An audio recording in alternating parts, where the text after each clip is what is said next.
So wash your hand regularly and eat properly diet with good nutrient values. Today our topic from acid base salt. ये वाला chapter number 2 है 10th class का acid base salt, और वो हम करते जा रहे हैं। लगभग पेज नंबर 24 तक हम कर चुके थे पहले। Now today our topic that is the how strong acids and base solution, कि एसिड और बेस का जो भी हम सॉल्यूशन बनाएंगे वो कितना स्ट्रॉन्ग होगा, ये हम कैसे फाइंड आउट करें। तो इसी पेज नंबर 25 पे एनसीईआरटी में एक टेबल दे रखी है इस वे से, और इस टेबल में लिखा हुआ है hydrogen ion concentration, blue line में लिखा रखा है, और यहाँ लिखा हुआ है हाइड्रोक्सिल आयन कंसंट्रेशन। और ग्राफ जो जा रहा वो इस वे से होता हुआ है, ऐसा सा ग्राफ जा रहा। ये पोर्शन पूरा का पूरा ब्लू में से हो रहा है और ये वाइटिश कलर में। यहाँ जो लिखा हुआ है डेट मीन्स 0, 7 और 14। इस ग्राफ से हम क्या पता है, इस ग्राफ के अकॉर्डिंग हमें पता है कि हम उधर अगर जाते जा रहे हैं तो हाइड्रोजन का अमाउंट घटता हुआ जा रहा है, कम होता जा रहा है, और OH का अमाउंट यहाँ बिल्कुल 0 पे है और ये बढ़ता हुआ जा रहा है। ये रिप्रेजेंट कर रहा है बेस को और ये रिप्रेजेंट कर रहा है एसिड। हम यहाँ पे बल्कि इस वे से बना लें तो बेटर है, बिकॉज 7 पे दोनों का अमाउंट लगभग बराबर हो जाता है, एसिड और बेस, और जो भी सॉल्यूशन होता है वो सॉल्यूशन न्यूट्रल बन जाता है। न्यूट्रल सॉल्यूशन हम पहले न्यूट्रलाइजेशन रिएक्शन पढ़ चुके हैं। उस वाले रिएक्शन में क्या था, when acid react with base we get salt and water, ये वाले रिएक्शन पढ़े। तो जब दोनों न्यूट्रलाइज हो जाएंगे, वाटर बन जाएगा, तो उस केस में जो pH आती है वो 7 आती है। अब मैंने एक वर्ड यूज किया है यहाँ पे pH। pH लिखने का ये तरीका होता है, P के पावर में हमें डिनोट करते हैं। कई सारे बच्चे ऐसे लिखते हैं कि रॉन्ग मेथड रहता है। अब ये pH जो होता है ना, pH का मतलब क्या है, हम नॉर्मल जो कहते हैं इसका मतलब है power of hydrogen ion, H positive means hydrogen ion concentration. But ये जो P वर्ड है, ये P एक जर्मन लैंग्वेज का वर्ड है, और इस वाले का जर्मन में जो मीनिंग है मतलब वो होता है पोटेंस, और इस पोटेंस का इंग्लिश मीडियम वर्जन होता है पावर। मीन्स pH हमें बताता हाइड्रोजन आयन की कंसंट्रेशन कितनी है। डेट मीन्स अगर हम निकाल ले तो इसका फार्मूला होता है pH is equal to minus log hydrogen ion concentration. और इसके अकॉर्डिंग अगर हम फार्मूला ड्राइव करें तो फार्मूला या pH बनता है pH इज इक्वल टू 10 की पावर माइनस x, या hydrogen ion concentration is equal to 10 की पावर माइनस x। ये x जो भी होगा ये pH है। यहाँ हम pH को स्मॉल x से रिप्रेजेंट कर सकते हैं अपने लर्न करने के लिए। अब यहाँ पे हम हाइड्रोजन आयन कंसंट्रेशन की वैल्यू पुट करते जाएंगे। मान लिया हाइड्रोजन आयन की वैल्यू है 10, लोग 10 की वैल्यू निकाल ली तो आंसर आ गया -1। ये -1 या जो भी आंसर आएगा इस तरह से हम आंसर निकालते जाएंगे, और वहाँ से जो भी मिलेगा हमें वो pH मिलती जाएगी।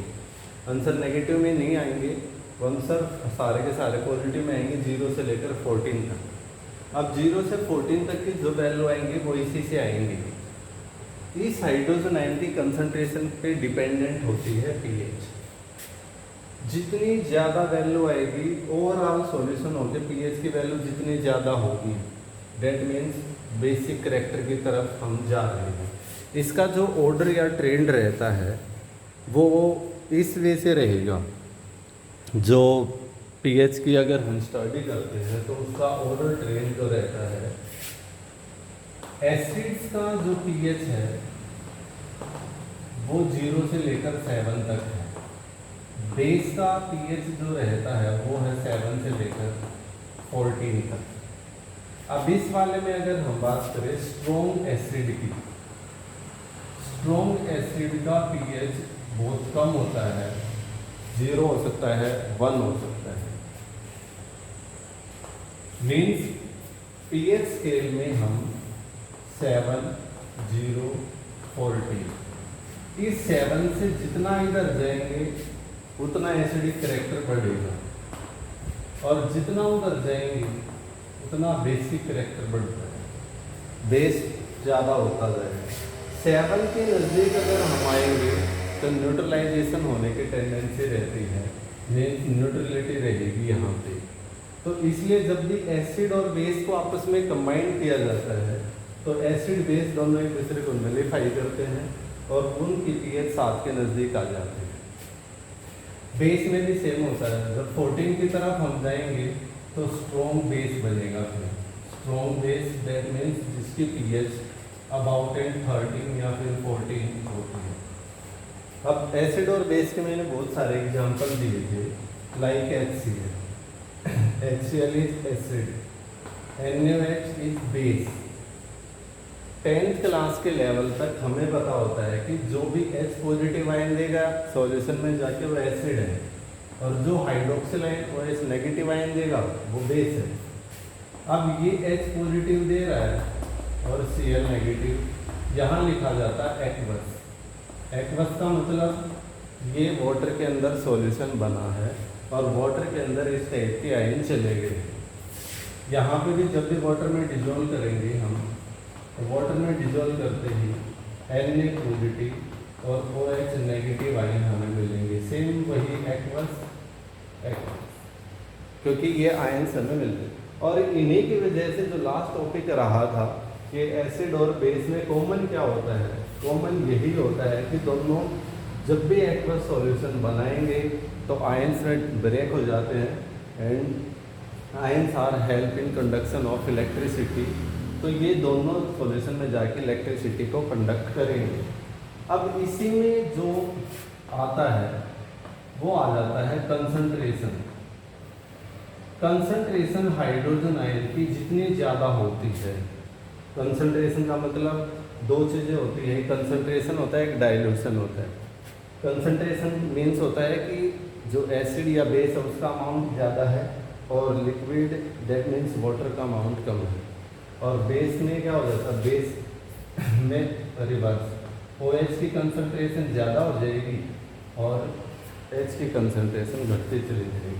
अब स्ट्रॉन्ग अगर बेस है तो दैट मीन्स OH आयन बहुत ज़्यादा है, और वीक अगर बेस है तो OH आयन की टेंडेंसी कम होती है। वीक बेस का कोई example oxalic acid. Oxalic acid जो होता है वो वीक बेस होता है और ये बहुत कम ब्रेक हो पाता है।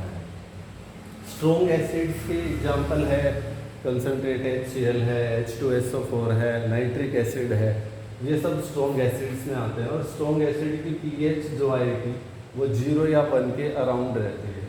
अब पीएच जो होता है वो हम मोस्टली लैब में जो करते हैं वो पीएच स्टिक की हेल्प से करते हैं। पीएच स्टिक पे कलर होता है, हम कलर मैच करते हैं। स्ट्रॉन्ग एसिड्स के कलर जो आते हैं वो पिंक की तरफ जाएंगे, पिंक कलर आने की टेंडेंसी रहती है।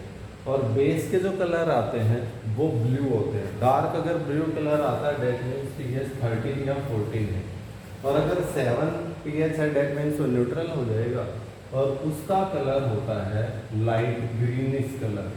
वाटर भी अगर हम पीएच देखें, अगर प्योर वाटर है तो उसकी पीएच जो आएगी वो 7 के अराउंड रहती है, क्योंकि पीएच स्टिप ग्रीन कलर की हो जाती है। इसके अलावा हम जो एसिड और बेस का करैक्टर है वो हम चेक कर सकते हैं बाय लिटमस सॉल्यूशन। और एक होता है यूनिवर्सल इंडिकेटर।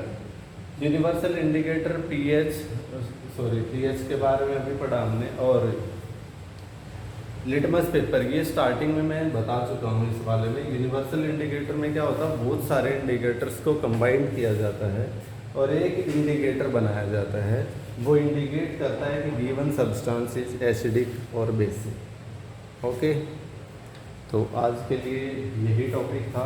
अब इसके बाद क्योंकि पीएच वाला टॉपिक हम पढ़ ही रहे हैं, तो हमारा जो नेक्स्ट टॉपिक रहेगा वो है पीएच का हमारी लाइफ में रोल क्या है।